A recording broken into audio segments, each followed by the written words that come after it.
costs onto them and actually to comply with it. And these huge costs would ultimately have to be transferred over to the consumer. And you would think when you look at what's happening across Europe, where you have the European Commissioner looking at whether to have they've decided on a voluntary code, but they'd looked on codes of practice. When you look at what happens in England with the establishment of I think the Groceries Ombudsman in the last couple of years, and what was happening here since I think it was 2009 when the original report came out, you would think that they would have actually sat down and had a look to see what it actually might cost them to comply with a statutory code if it was put in place.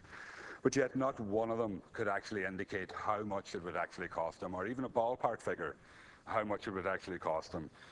So I think it's it's just a facade from them and a way of trying to delay the regulation, and it was very interesting to actually see them coming in and doing this and trying to railroad it through and stall it through for us. Now, when I seen the legislation as it was published, I was a bit concerned when I saw that the Minister had opted for regulation and to introduce it through statutory instrument, and there is a long list of the factors that will be provided for in relation to the statutory instrument to regulate the relationship between the grocers and their suppliers. And I was a bit concerned because we had pushed for and we had hoped for a statutory code, and I think the committee had also recommended a statutory code. And especially when you look at the language, the Minister may, if it's appropriate, include these things, and the Minister may introduce regulations. And I was concerned in relation to that because we have seen in the past, and I think the Epson Act is probably the most stark aspect of it, where we have seen sections where the Minister can do things, but actually years later nothing has actually happened. And I was concerned in relation to that these sections might not actually even be enacted whenever the legislation is passed. Now, last week we did have a briefing from officials in the department at the committee in relation to how this would operate, and we were reassured, and I see in your own speech, Minister, as well, you emphasised that the regulations are in the process of being drafted at the moment and that they will be introduced as quickly as possible after the passing of the legislation, which I believe is a good thing. But the one concern I would have is that I would imagine that once this legislation is passed, there will be fairly intensive lobbying from the retail sector and from the large multiples to water down the proposals in relation to this statutory instrument, and possibly to also delay the actual enactment of the various sections that would allow this to happen. And I think that's something that the government needs to resist, and needs to resist on behalf of consumers and SMEs across the state that are dependent on the business and dependent on a fair contract and a fair relationship between the companies that they're supplying. And there's absolutely no way that I don't believe that this will add €1 or even a cent probably to anybody's shopping bill across the state. Because if you take large multiples that have turnovers of maybe up to €1 billion a year in this country, if it costs them €5 million to comply with the government's code of practice or with the regulations, that's a small drop in the ocean compared to their overall income and their overall profitability. So I think it's a load of scaremongering, and I think it's something that the government has to resist to ensure that the regulations come in and the regulations provide for the proper relationship and the fair relationship to be developed between the suppliers and the grocers. And of course then we come back down to, and it'll come back to always, will this actually be enforced? And that is the big question that I think overhangs all our legislation in this House and all the discussions that we have. And we have discussions about laws that are well-intentioned and laws that are good and laws that are timely and that are needed and will set things right. But hopefully in a few years' time we won't be sitting here wondering about what happened in terms of the regulation. Are the inspections taking place? Is the new agency looking to see has everything been complied with, and if they're not being complied with, whether that's actually been brought forward to the courts and to punishment, and not in terms of just simply to punish people, but to change the practices and change the behaviour. Because if we need to be in a situation where we can say that those practices and that type of behaviour has been ruled out once and for all, and it's only by the proper enforcement and rigorous enforcement of the regulations that can take place. Thanks. Deputy Pringle, I now call on Deputy Sean Kine. You have 10 minutes. Margaret Cahirlock. I think this consumer protection bill is one of the most eagerly. Thank you To me very much. anyway, yeah, two Thank you. minutes. Thank you.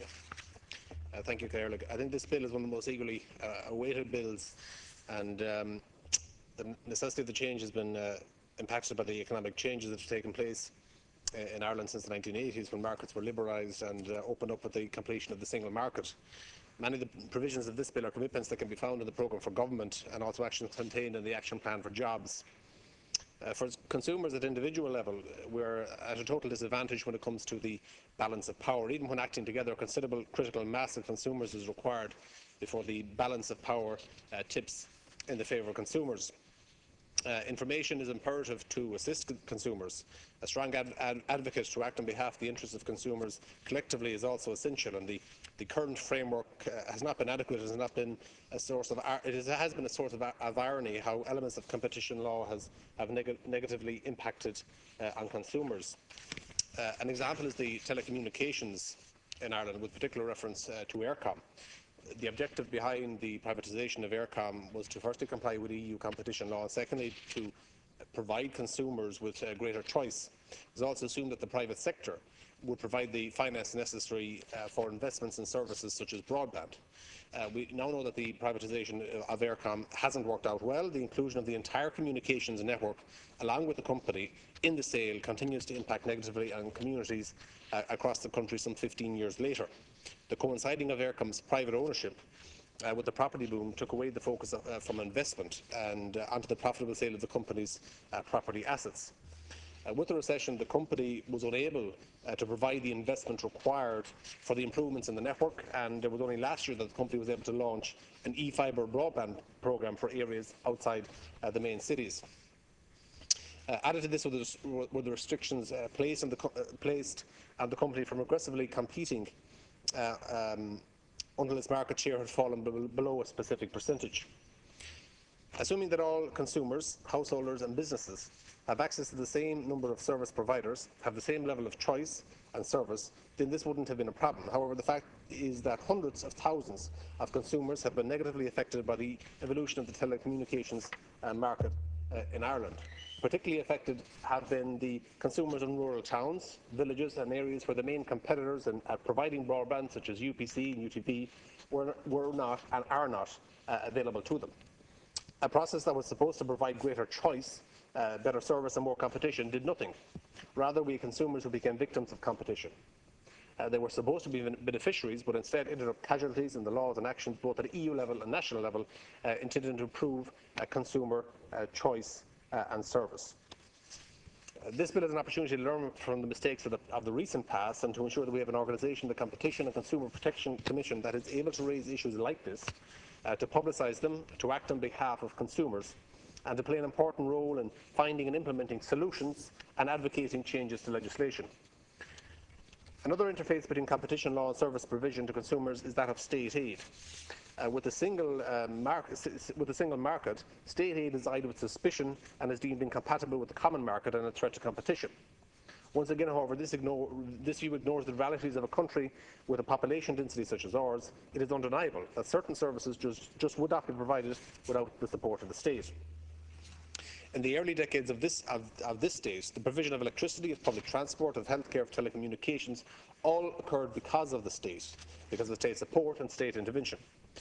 Whilst the situation has changed in many sectors, there remain some services, such as the provision of high-speed broadband as outlined in rural areas, or the provision of transport services such as air and ferry to our islands, which require and rightly receive state aid.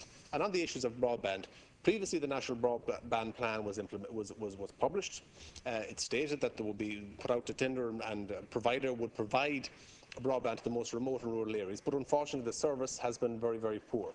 So I think with the new mapping that's taking place, we need to ensure that state aid can be allowed, and I know that this has been looked at and in discussions, government is in discussions with the European Commission on this, to provide support for the most rural areas where the markets just will not provide that support. I do not view financial savings as the sole rationale for merging of the Competition Authority and the National Consumer Agency. Rather, I believe the purpose is to create a stronger organisation to provide competition and champion the rights and interests of consumers. And this should apply to consumers irrespective of where they reside, and should take into account how actions and policies concerning competition can have different effects on different locations. Consumer rights and health competition are inextricably linked, and I would very much agree with the sentiments in the regulatory impact analysis of this bill, that the newly merged body will be stronger and more coordinated and will have benefits for the consumer. The bill is also necessary because aspects of existing competition law have proven to be inadequate. While introduced in 1956, the groceries orders was further strengthened in the late 1980s following the collapse of the H. Williams chain of supermarkets. Among its provisions was the ban on below-cost selling of food, including alcohol. The order was subject to much debate and controversy before being removed with the Competition Amendment Act of 2005. However, by virtue of the 2002 Competition Act, there remains a ban on below-cost selling of food. And this would seem perplexing to many, given that the large supermarkets were able to see Irish-grown vegetables at a fraction, or to sell Irish-grown vegetables at a fraction of their true cost prior to Christmas 2013. Retailers, particularly multiples, drive down the price of fresh foods at the expense of producers. And we know that Irish farmers receive a fraction of the price that is paid for food, with milk being a prime example. And there's clear dominance, a clear imbalance of power in the relationship in the grocery sector. The Oireachtas Committee on Agriculture, Food and the Marine argued in its recent report on the grocery goods sector for a statutory code of conduct for the sector with an independent supermarket ombudsman. I can very much appreciate the rationale for this. However, the bill proposes instead to empower the Minister to make regulations on certain aspects of commercial relationships, and I hope that the Minister will not be slow to introduce such regulations. Legislation such as this bill is important for the food industry, producers and for retailers. However, equally important is the responsibility which falls to consumers to be aware and informed, to ask questions on the origin of food, the production of the food, the proportion of the price being paid to producers. If consumers ask these questions and make informed decisions, then large retailers will have to take note. The effect of consumer power can be clearly seen with regard to the discount retailers. The wishes of the Irish consumers to be able to purchase locally sourced or locally produced quality food products has led to Aldi and Lidl changing their business practices, not only in Ireland but also in other European countries. Other supermarkets have recognised this and have also augmented and increased their support for Irish producers as a result of the increased competition in the sector. Media mergers are also addressed in this bill. Media ownership has been an issue since the first newspapers rolled off the printing presses, and it is an issue which has evolved distinctly in different countries. For example, public service broadcasting in Europe is infinitely different than in the United States. On this side of the Atlantic, public service broadcasters such as the BBC have been viewed as an integral part of the modern society, integral components. For us in Ireland, Radio Telefís Éireann and played a significant role in nation building. It was important for us to have our own radio station and to have our own television service. However, just as the grocery sector and food provision has changed since the late 1980s, so too has the media sector. The introduction of independent local radio stations has brought a welcome plurality. All businesses go through stages of start-up and growth and expansion, consolidation and maturity. Media businesses, whether in print or in broadcasting, are no different. The economic uncertainty of the last 5 or 6 years and the changing business models have accelerated consolidation. Newspapers have merged and radio stations have been acquired. And in tandem with this is the media ownership has grown in significance. The effects of the concentration of ownership in the hands of a very few could be potentially highly negative. This bill is not about controlling media or censorship. It is about ensuring fairness, transparency and equality, all essential ingredients for democracy. However, the growth of social media, facilitated by the internet, has also been revolutionary. It has broken down entry barriers, has encouraged and opened up participation, and has lessened the power of old media. Margaret. The task of regulating and providing oversight in the common good is becoming increasingly complicated. It is not something that many governments have been able to successfully grapple with. The fact that 21 member states of the European Union have no specific rules for media mergers is startling. Ireland is leading the pack on this issue, and I hope that this legislative process can be better at keeping pace with the changing communication landscape. The Competition and Consumer Protection Commission has been described by Minister Bruton as a powerful watchdog with real teeth acting to protect and vindicate consumers, and has pointed to the new criminal investigations function. being added to combat white-collar crime. Only time will tell if this transpires. I hope that it does, because I believe that ultimately this will lead to everyone's benefit within the community. Thank you. Thanks very much. I'd first like to acknowledge the President and indeed thank the Minister for Jobs and Enterprise for being in the Chamber for this debate. Oftentimes we'd see it left to his junior or some other minister, but I have always noticed that Minister Bruton is always in the Chamber for debate on on bills relating to his portfolio, and that's very much welcome. I want to say that this bill is the latest step in the ever-continuing issue of consumer protection versus competition. The bill is also once again shines a light on the debate over whether large retail bullion their suppliers. In rural Ireland, we pride ourselves in the local grocer or corner shop. We trust them to deliver a good product over faceless supermarket chains. But the local corner shop is, with much regret, slowly ebbing away as the supermarket monopolises. The Irish people have continually driven forward since the crash in 2008, and we have worked hard over the last 6 years to get where we are today. A country that is now creating over 1,000 jobs a week rather than hemorrhaging them by the day. A country that, according to the ESRI, has one of the highest predicted growth rates in Europe at the moment. I believe that no other country could have done what Ireland has done, and this is due to a very unique feature within Irish society, that is community. Our sense of community has driven us forward. Irish people across the country have been working tirelessly to get this country back on track, not because Germany has told us to do so, but for the sake of their neighbour across the road or their local grocer down the main street. Local communities have been and are fighting to keep their towns and villages alive. It's disheartening to see so many towns and cities in rural Ireland with the heart taken out of their main streets because of the supermarket chains that are now located on the outskirts of the towns. You need only to look at my own town of capital town of Longford. It's just one example where 63 establishments or outlets have closed in the last number of years. I counted them in recent days, and a third of those outlets were grocer shops at one time. The local grocer, much like the local post office and often one in the same, is essential to Irish community and must be helped and supported. Big grocery retailers are making massive profits in Ireland. One of the main factors for this is their dominance over small suppliers. The small supplier invests locally, while the large supermarkets chains who make these massive profits invest outside of Ireland.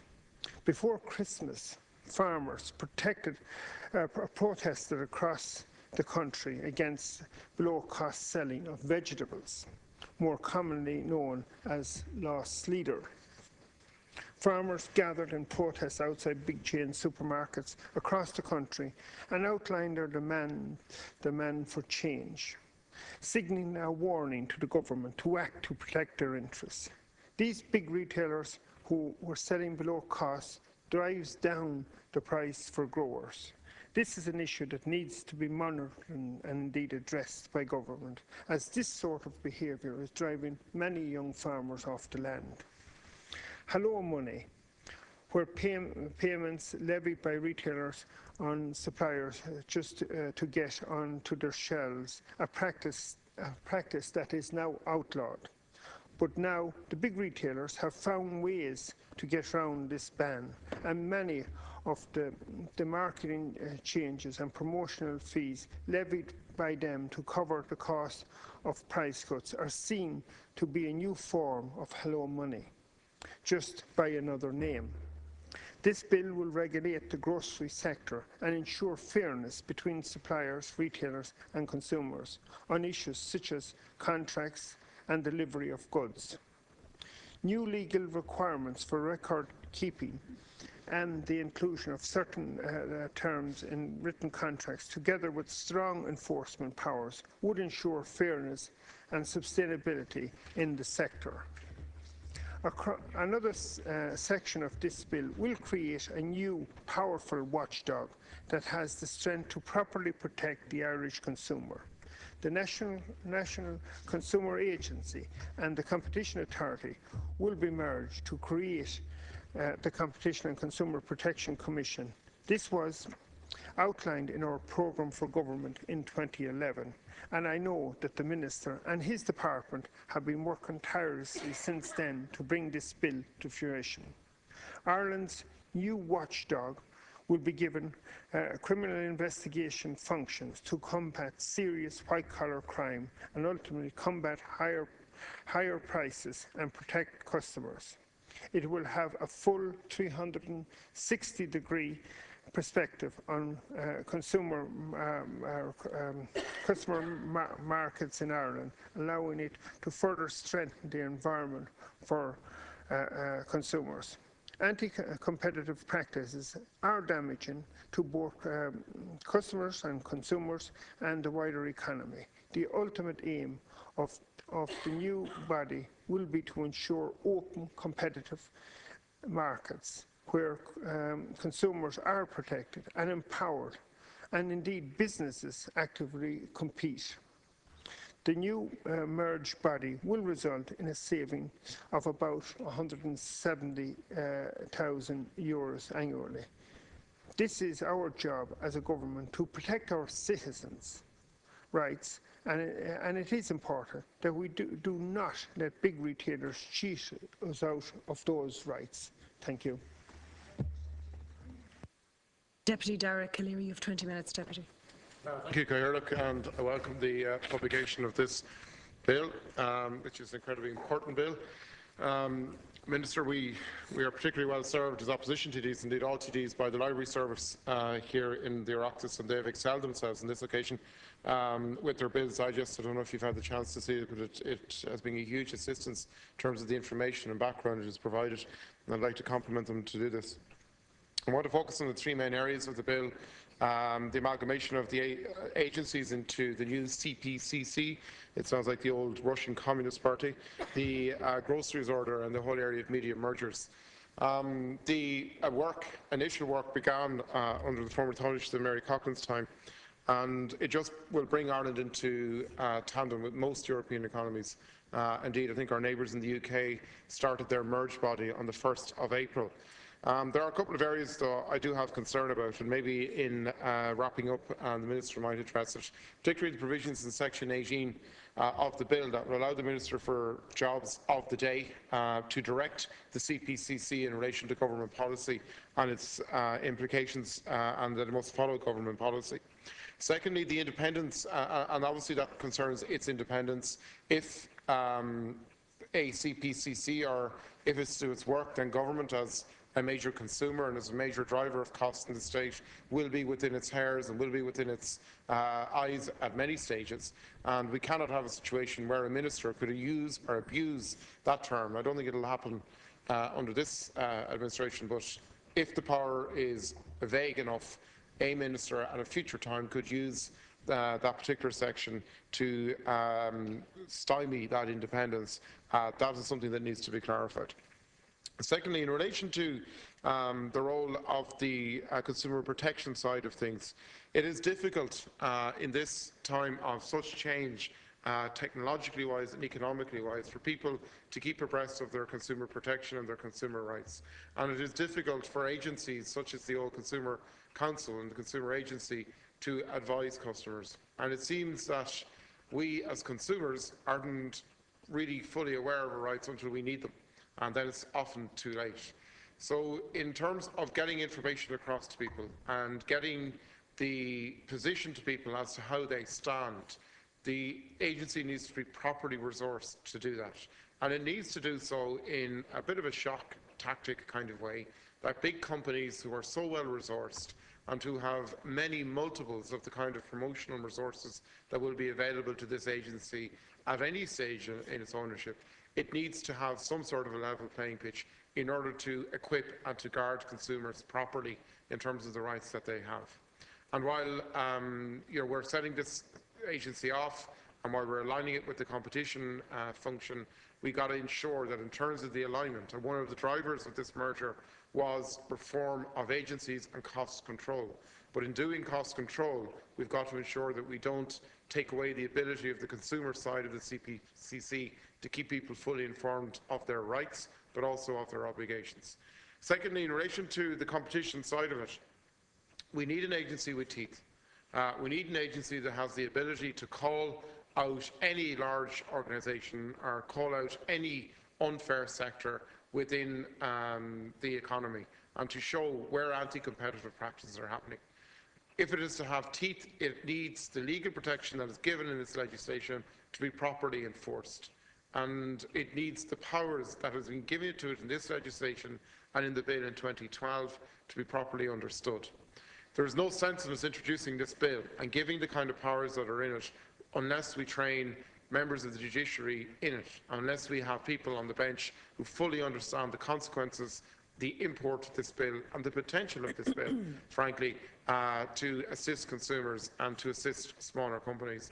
And in relation to the commercial court, we've got to ensure, Minister, that the commercial court is fully resourced and that we have a cadre of judges within that court who have the ability to implement the powers that are outlined for them in the new agency. I think that name and shame, we've got to get the surveys that the Consumer Agency used to do back into frame so that consumers can be consulted. And one thing about this bill, Minister, that there seems to have been, even though it's been in gestation for quite a long time, the consultation phase and the public consultation phase needs to be slightly more robust than it has been. And maybe over the course of the next few weeks, some sort of debate can get going so that people can be aware that this bill is underway. Also, what kind of budget will this agency have? In terms of the merging of the two authorities with two very different specialities, there needs to be a robust budget, but there needs to be a budget process internally within the CPCC that ensures that the agency, that all the functions of the agency are properly resourced, that the consumer side of things gets the kind of resources that the competition side of things need. The competition side of things will need a lot of legal support, and that brings me nicely on to the inability of the government to actually tackle legal costs and nothing being done in terms of the Legal Services Regulation Bill to tackle legal costs. But as long as they're high as they are, the competition side of this new agency will need to be properly resourced. Secondly, in relation to the whole area of grocery and the grocery side of it, I am concerned that there is such vagueness around the bill in relation to the regulations and in relation to the statutory code. And I know that the plan is to give the Minister powers to implement a statutory code and implement regulations, and that we have an idea of what those regulations might be. And I think it is unfair to ask the House to debate this bill without seeing those regulations as they will be in advance. I think you cannot have a proper regulatory impact assessment without having those regulations. And whilst you've given a flavour of them as to what they can do, we need to see them. And maybe in your wrap-up, if you could give us an indication of you will see a copy of those ahead of committee stage.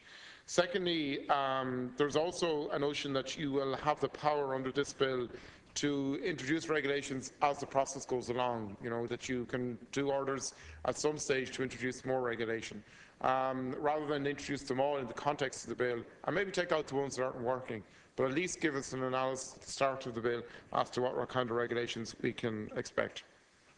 Deputy Bannon just touched on it, and I presume other speakers have touched on it, the absolutely unfair playing field we have at the moment in our grocery market. You have small producers, and there's such a push on at the moment to encourage artisan producers and to encourage small producers. People are increasingly looking for local content in their food at a time of health. And at the same time, you have these large multiples who seem to have more and more control using their commercial prowess in order to do that. And it seems to me never the twain shall meet And this bill doesn't particularly give us any enlightenment as to how we're going to protect the smaller guy. Yes, the people of 50 million plus will be subject to this bill, but what about the middle people, the distributors who often bring the food and bring the smaller producer into that big chain? We need some clarity around that as well. There is no doubt that there are areas, and I know the Committee of Agriculture, and I see Deputy Dáil is in the Chamber, have published a very good report on that. There needs to be consideration given to unfair pricing practices there. You cannot actually, the notion of selling vegetables for 6 and 7 and 8 cents, that doesn't make any commercial sense, it doesn't make any social sense. And we all know that. And that is going to result in a situation where food production in this country is going to be concentrated in the hands of very big operators. And once again, the small guy is going to lose out. That can't be encouraged. This bill, this legislation needs to be the first step to stop that from happening, and needs to be the first defence for small producers around the country in terms of standing up to the larger bodies. In the last Dáil, the Enterprise Committee of the last Dáil were involved over some years and looking at the grocery market in Ireland, and we had hearings on it, and we published quite a lot of work on it in terms of the cost prices for food and drink. Cost prices in Ireland are higher than they have been in other economies. They've been higher in the multiples that serve other economies, but seem here to be able to make more money if we knew and if we could see their profits, but we can't, because they jealously protect the kind of money that they're making in the Irish consumer market. And when you look at the range of costs that are absolutely much higher, they're the costs people need on a daily basis, the basic foodstuffs, the basic cleaning stuff that every house needs. It seems to be that there's much higher profit gathering here. And the worst element of that, or one of the worst elements of that, is that many of those large multiple grocers are using alcohol as the lead, as the magnet product to get people in, using low-cost and many times below-cost alcohol in order to entice people to pay higher than what prices and what they would pay in other markets for basic food commodities. And we need, in this country, we have a serious problem with alcohol. The one issue we keep dodging and we keep refusing to debate is the role of large multiple supermarkets and the way in which they sell alcohol as a price attractor. Large quantities of alcohol sold with very little control, frankly. And then leads to all sorts of issues around antisocial behaviour. The vintners get blamed, everybody else gets blamed except this sector. That has to stop. In terms of public health law, in terms of competition law, the notion of using alcohol as a price leader and as a magnet to attract people in and then fleece them for their daily basic goods has to stop, and there has to be some sort of provision in your code of practice, in your regulations for that. I am nervous about statutory codes of practice because they add cost and they make it very difficult for small business. But I think, Minister, we've faffed around long enough around the grocery sector in this country, and there seems to be an unwillingness to actually take them on.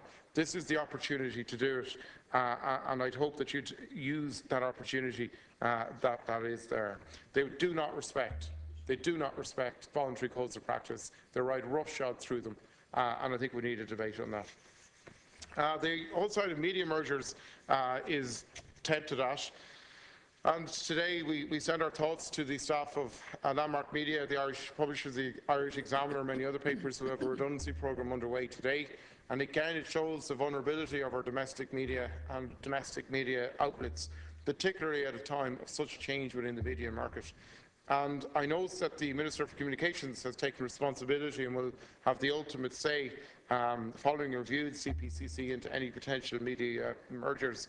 And I'd like you maybe to talk through that process as you wrap up or during committee stage. What will be involved? What kind of controls, what kind of issues will the CPCC look at? What kind of controls will there be on the minister or a minister in terms of his or her ability to be able to make that kind of decision? What kind of support will be given to them? What kind of backup will be given to them? Is there a court of appeal in relation to that? It's probably dealt with in legislation, but I'd appreciate if you just give a little bit of consideration around that. Of course, what the bill doesn't do is focus on where the big cost drivers in the Irish economy at the moment, Minister. We had a bit of a debate about this yesterday during the question time, which did happen, despite what you read in this morning's papers, that the big drivers in terms of costs are coming from the state. The big drivers in terms of costs for business at the moment are health insurance, driven by the tax increases, which affected 90% of policies in this year's budget, driven by a constant increase from the health insurance companies, in their view, responding to health policy. We have our utility costs, our electricity costs are the 6th and 7th highest in the Eurozone, depending on whether you're an SME or a large user.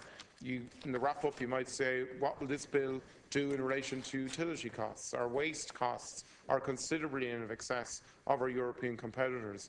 It's quite ironic that we discussed this bill on the day that the government is tearing itself apart, discussing the biggest monopoly of them all, Irish water. There's going to be no competition in water. Is there protection in this bill for consumers who might have a difficulty with Irish water? And given the kind of resources that our organisation seems to be able to spend, what kind of role, what kind of robust role will the new organisation have in taking on them? There's also the issue, Minister, about the Competition Authority rulings over the years as to how people can organise themselves and various professions can organise themselves. So I know there's a case pending in relation to doctors and GPs as to how they can organise themselves in order to lobby on behalf of their members and get basic rights on behalf of their members. And whilst I know you're not allowed to comment on it, in the course of the passing of this bill, we should have a verdict from that case. And it is quite unusual that an organ of state would use competition law against an organisation that seeks to represent the interests of its members, seeks to represent the collective interests of its members in terms of terms and conditions. And I know it affects GPs, pharmacists, I think even actors. There seems to be just a small cohort of different organisations that are affected there. And it strikes me in the context of a competition bill that you have an opportunity to address that and give people their rights in terms of freedom of negotiation and freedom of bargaining. And I'd like maybe if you could have a look on that.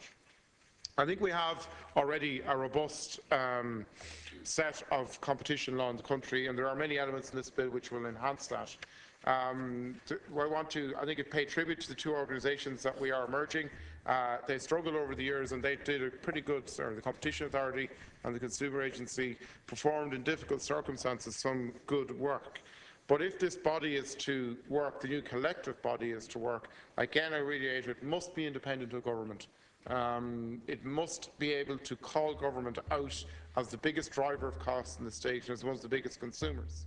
Secondly, it needs to have the legal power and the ability to enforce that legal power to take on the multiples, to take on the large corporations of any ilk or in any sector who treat consumers, who round roughshod, frankly, over consumer rights and who treat them as something to be put up with rather than as an essential part of their organisation. We need to use this bill, Minister, to finally say to the big multiples, particularly in the grocery sector, that you are not running the country. In fact, you're employers in the country, which we value, but that you have to be regulated as well. And at the moment, they seem to be able to ride roughshod across producers, across local communities, across small rural communities in particular, and across independent retailers. And we able to use this bill to ensure that we have a healthy media sector in Ireland, one that is diverse in terms of content, one that is diverse in terms of ownership.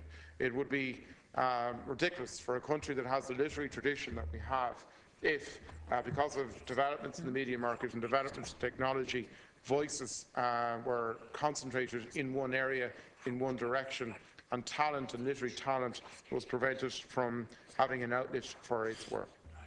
The bill is welcome, but there are areas that you need to clarify, particularly in the groceries order of the legislation. As I said in section 1 on the merger of the two bodies, what exactly you mean by section 18 in terms of the ability of the government to direct the agency, and I look forward to hearing your remarks on that. Thank you very much, Deputy. I now call on Deputy Andrew Doyle. I understand you're sharing speaking time with Deputy Noel Harrington. Is this agreed? Yep. 10 minutes, Deputy. Thank you, Cathaoirleach. Could I first of all welcome the introduction of this Consumer and Competition Protection Bill into the House, and to commend the Minister This bill has been quite a while in gestation, and I understand that there was certain difficulties and challenges in drafting the technical aspects to the bill. But nonetheless, it's here. It's been on the A-list, I think, since the start of the autumn session in 2013. And it just say that 5 years ago, myself and Deputy Creed published a Fair Trade Food Information Bill, which specifically dealt with the grocery sector, and I'm glad to see that this bill incorporates many of the guiding principles behind that bill. As Deputy Cleary said, the Joint Committee for Agriculture, Food and the Marine produced a report back last October entitled Increasing Equity and Transparency in the Producer, Processor, Retailer Relationships. And could I first of all commend all my fellow committee colleagues for their support and input into the drafting of that report. To those who did come before us and offer their testimony, not all of them will agree with our conclusions, but at least they showed up, unlike one of our own domestic large multiples done stores who decided to ignore an invitation, which is a pity. Nonetheless, the committee did recommend that we would have a statutory code with adjudicator stroke ombudsman. It was envisaged that this office would not be at any cost, that it would be contained within a merged entity, which is now going to be the Competition and Consumer Protection Commission. Like Deputy Pringle, I think, said earlier, we had some concerns as a committee about the general thrust of this legislation, that everything was being done by regulation. But having had a briefing from the officials, I'd like to thank the Minister and his officials for that briefing. We are satisfied that this is in fact a stronger, a more enforceable methodology in which to ensure that the objectives of the bill are actually carried through. What the bill sets out to do, primarily in the grocery food sector, is to have all relevant undertakings guided by regulation. And the list is quite extensive, though not exhaustive. I think the Minister and his officials made it quite clear that because this can move or be fluid, that there was a necessity to actually make sure that the regulations could be nimble, I suppose, insofar as that they could be amended quite easily to reflect any changes, in much the way that sometimes when budget measures are introduced, people find loopholes, that in the same way that this ability needed to be incorporated into the regulations and the Act primarily. But some of them I'd just like to welcome, primarily that the form of contract must be in writing. The circumstances why they are being terminated, varied or renewed have to be in writing. The circumstances by which contract supplier of goods may be varied has to be in writing. Provide further arrangements regarding promotions of grocery sectors, and specify the arrangements for the preparation of annual compliance report with these regulations by relevant grocery goods undertaking and for submission to the Commission, the CCPC, and provide for the maintenance of records for the period for which those records are to be held relating to the compliance activities. So I think those are all very, very welcome. They will ensure that once the new Commission is established and the legislation is passed and the regulations are signed, that there will be power of compellability, power of criminal sanction given to the new CCPC, which I think is very important, because in spite of some of the protestations of the people, the major multiples, primarily in Retail Ireland, that this was going to add costs to ultimately to the consumer. And last week I was at another meeting to do with the general practitioners, where a well-known media financial consultant said we were doing it all in the interest of saving 170,000, which I think was a rather unfortunate observation from somebody who proclaims to be an expert, that all we were trying to do here was actually go through the motions of merging two agencies into one and saving 170,000. It's not about that at all. But the individual decided that he was going to advocate that position in the full knowledge that very few other people in the room actually understood what was going on because of their own issues to deal with. A couple of points I'd make specifically. It was referenced by Deputy Cleary and others on minimum pricing of alcohol. And I know there is working groups at present deliberating on how to minimum price per unit of alcohol. I think that's to be welcomed. But furthermore, could I suggest that the regulations would include that alcohol should not be used as a market promotion, whether it's below cost or over cost. I mean, 80% of our groceries are sold through the big 5 multiples. Probably a similar percentage of our alcohol off sales are sold through these outlets, through these 80%. And our off licenses, who are just a one, they don't do anything else in the main, are actually take care of 20% of the remainder, pick up the remainder. There are some sales in filling stations, etc. But it seems that every paper you pick up on a weekend will have pricing for various different goods that are available in the following week in the store, but invariably will have a price for various different carryouts of, be it alcohol or beer or wine. And I think that that's unfortunate because they generally are a loss leader, and I think it should be really considered that that should not be allowed. It's in the interest of public health apart from anything else, and I think combined with a minimum unit price for alcohol, that probably would be effective. And I'd like the Minister's thinking on that. On the regulations themselves, and I do welcome the fact that the Minister realises that the regulations have to come in very quick, and even though it does say May, I would be satisfied that the intention is to bring them in as soon as possible. I understand that they're being drafted at the moment, but there are different scales, and I note that the regulations do acknowledge the fact that there's a particular model out there of retailer that's a franchise holder, where it's operated by franchise holders.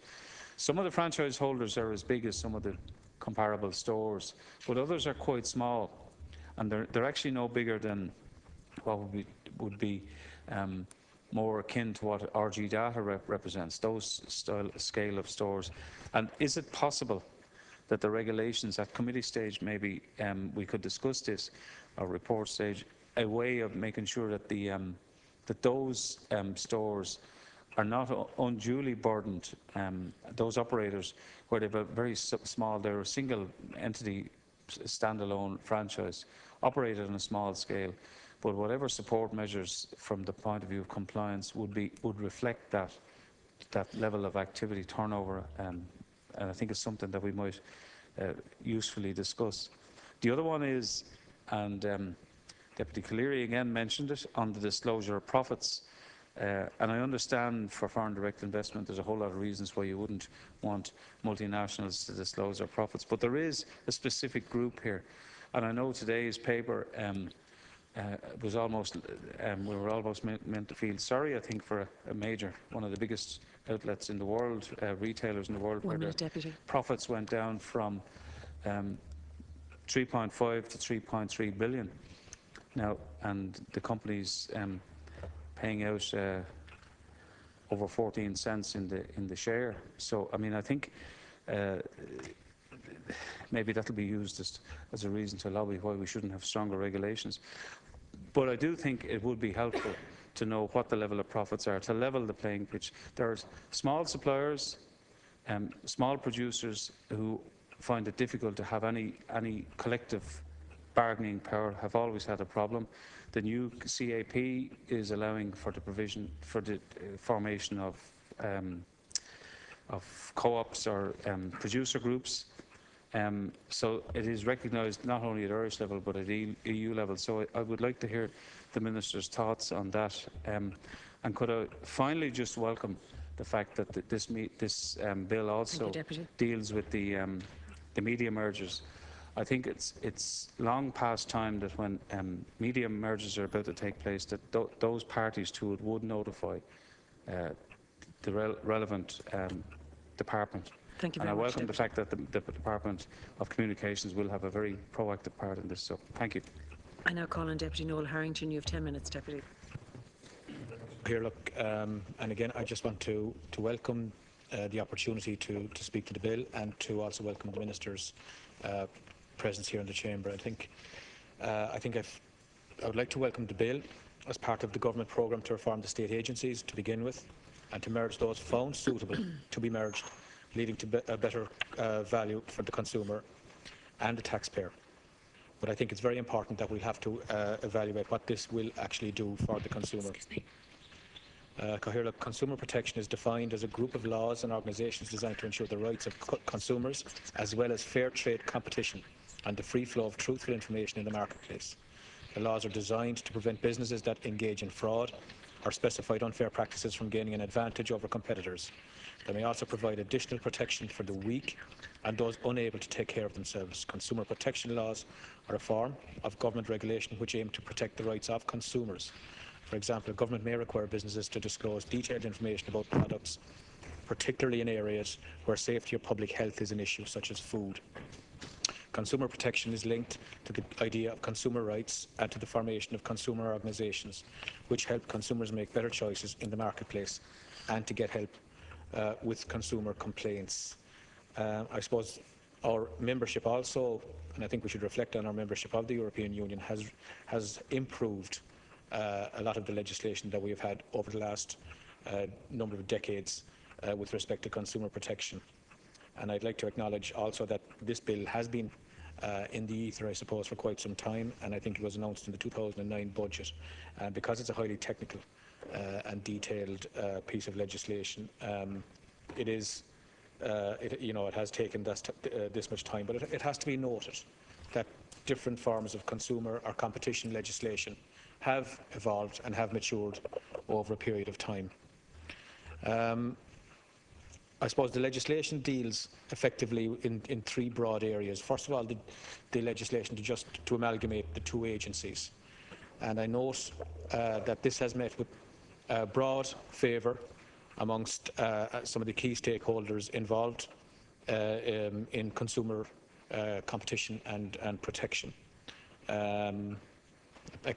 Apart from a few, and I look forward someday to reading Eddie Hobbs' book. It might be an interesting read, but I think he's called this, I think he's misread this one as if it was a money-saving exercise. This is about providing a better service, a more efficient service, and a more efficient regulatory regime for competition within the state, and to provide protection to consumers. I also welcome provisions in the bill where the new Commission will play a very, very important role in liaising or cooperating with our other regulatory authorities, like the ComReg, or the aviation regulation, the aviation regulatory authorities, the health insurance authorities, and I'm sure others, to again provide for better services for our consumer and better services for our citizens, and indeed a level playing field for industry leaders or those that are trying to get involved in the industry. We have had, as I've said, different items of primary legislation, and I think it has been well noted that down through the years we have been reasonably quick to adapt our primary legislation to cater for different pressures or different issues in the marketplace, which have adversely or negatively affected both consumers, maybe our producers, industry, etc. And I think this is a hugely significant milestone in consumer legislation and competition legislation. I'd like to refer also, as part of the bill, under Section 4, which is a particularly important section on media mergers, and I think it's worth noting the 50 jobs that are going to be lost under the Examiner Group and Landmark Holdings, and a particularly difficult day for those involved. But I think it does highlight one of the issues that the print media in particular are experiencing in the modern age, with technologies now, literally at the fingertips of almost all of our citizens. Media, and print media in particular, are having a very difficult time, and a very difficult time to evolve into something that is as relevant as it always has been. Equally, the response to a modern those media challenges seems to be more and more consolidation, more and more acquisition, more and more mergers, and less plurality, both of ownership and of content. And I think this is something that needs to be addressed. It's something, we all have different points of view. I suppose we all share in this House a hugely significant interest in current affairs, and certainly we think that everything stops and finishes there. But I do think that the way the media industry is evolving, and this is not a new phenomenon, but it's particularly taken place over the last number of years, does give us cause for concern, and should give us cause to reflect on how our society is best served by a media that is more diverse in ownership, in points of view, in content, etc. And it's not just whether it's public affairs. It's it could be in many of the niche minority interests that many of our citizens have come to enjoy, and quite often in media mergers or media acquisitions, those interests are lost in the whole process, and those citizens that are looking to the media for information or content find that perversely, in a world where there's a far greater technology and a far greater access to information, quite often the quality of that is something that's less than appreciated. And we require balanced legislation to deal with consolidation within the media as a whole. I think as part of consumer protection, I'd like to focus particularly on the consumer protection side at the moment. It's one of those issues that continuously come to the fore with respect to a myriad of different industries, and the groceries orders that Deputy Andrew Doyle, through his committee and the Agricultural Committee, they dealt with and produced a fine report. I think that particular part or problem that we've experienced over the last year or two in this country, I think, is also dealt with in this bill. And I look forward to further discussion on how the consumer can be protected in the long term by such provisions as are outlined in this bill. I think the idea recently where we saw, a vegetable selling for 5 cents for a household pack, or 6 or 8 cents, or whatever the case may be, while there's short-term gain certainly for the consumer in that practice, medium to long term, it's unsustainable. It can't work, and it will not work for the consumer. Certainly for the producer, it's a disaster. And I think we have to provide the new Commission with the teeth to really look into how that type of behaviour is brought to the marketplace. I fully agree and support open and fair competition in the marketplace, irrespective of the industry, but short-term gain in this regard is in the medium to long term most detrimental, both to the producer and to the retailer and the consumer, certainly. Could I just finish up as well and refer to the drinks trade as well? I think it's something that maybe the new Commission might and I think should have a look at, is the disparity or the difficulties being experienced in both the on and off trade with respect to how they're dealt with in both in the regulatory framework and in the consumer protection sphere as well. I think there's a lot of work to be done in that regard. Cathaoirleach, in the last couple of seconds, I might look at some of the issues maybe.